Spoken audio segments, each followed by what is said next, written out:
खिड़की के बाहर जो दिखा, रात के लगभग 1:45 बज रहे थे। बाहर इतनी गहरी खामोशी थी कि जैसे हवा भी थम गई हो।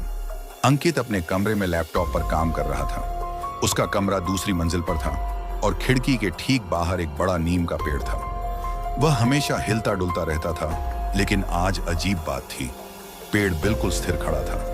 अंकित ने ध्यान नहीं दिया जब तक कि उसे खिड़की पर किसी के हल्के से खुरचने की आवाज नहीं आई। शायद बिल्ली होगी, उसने खुद को समझाया, लेकिन आवाज फिर आई, इस बार थोड़ी लंबी, कुर्र कुर्र। अब उसका ध्यान उधर गया। खिड़की के पर्दे आधे खुले थे।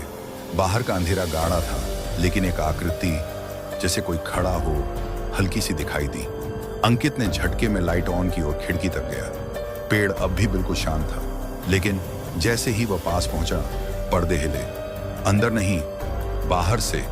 अंकित का दिल तेज धड़कने लगा। उसने बाहर झांक कर देखा, कुछ नहीं। उसने पर्दा पूरी तरह हटाया और जैसे ही मुड़ा, खिड़की पर एक चेहरा चिपका हुआ था, फीका, आंखें पूरी सफेद और मुस्कान इतनी चौड़ी कि उसके कानों तक जा रही थी।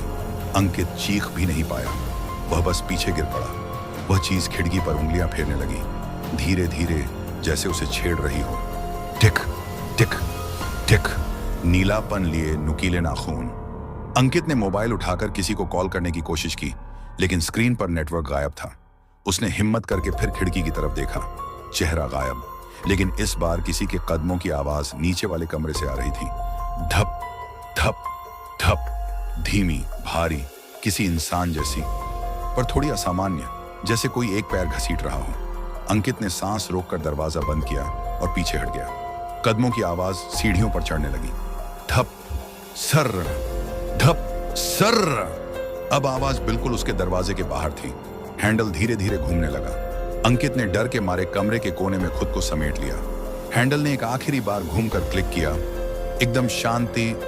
अंकित ने सोचा शायद जो भी था जा चुका है, लेकिन फिर दरवाजे के नीचे की 1 इंच की दरार से 2 सफेद आंखें उसे घूर रही थी और एक फुसफुसाहट, तूने मुझे देख लिया, अब मैं अंदर आ जाऊं? कमरा फिर एकदम ठंडा हो गया।